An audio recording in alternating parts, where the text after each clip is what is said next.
ગીર સોમનાથમાં પિસ્તોલ સાથે એક શખ્સ ઝડપાયો। બાતમીના આધારે પોલીસે આરોપીને ઝડપી પાડ્યો। પકડાયેલ શખ્સ પાસેથી દેશી બનાવટની પિસ્તોલ, મેગેઝીન અને 7 જીવતા કાર્ટ્રિજ કબજે કરાયા। પોલીસે મોબાઈલ ફોન સહિત કુલ 32,700 રૂપિયાનો મુદ્દામાલ જપ્ત કર્યો। પકડાયેલ આરોપી રમાકાંત અનિલભાઈ ગુપ્તા ઉત્તર પ્રદેશના નોઈડાનો રહેવાસી હોવાનું સામે આવ્યું છે। હાલ તો પ્રભાસ પાટણ પોલીસે આર્મ્સ એક્ટ હેઠળ ગુનો નોંધી વધુ તપાસ હાથ ધરી છે। હથિયાર સાથે એક શખ્સ ઝડપાયો હોવાની માહિતી સામે આવી રહી છે। ગીર સોમનાથમાં પિસ્તોલ સાથે એક શખ્સ ઝડપાયો। બાતમીના આધારે પોલીસે આ શખ્સને પકડી પાડ્યો। તેની પાસેથી દેશી બનાવટની પિસ્તોલ, મેગેઝીન, 7 જીવતા કારતૂસ કબજે કરાયા છે। સાથે જ મોબાઈલ ફોન સહિત 32,700 રૂપિયાનો મુદ્દામાલ કબજે કરાયો। પકડાયેલ આરોપી રમાકાંત અનિલભાઈ ગુપ્તા, જે ઉત્તર પ્રદેશના નોઈડાનો રહેવાસી છે। હાલમાં પ્રભાસ પાટણ પોલીસે આર્મ્સ એક્ટ હેઠળ ગુનો નોંધી તેની વધુ તપાસ હાથ ધરી છે।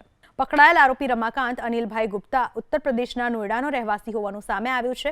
હાલ તો પ્રભાસ પાટણ પોલીસે આર્મ્સ એક્ટ હેઠળ ગુનો નોંધી વધુ તપાસ હાથ ધરી છે।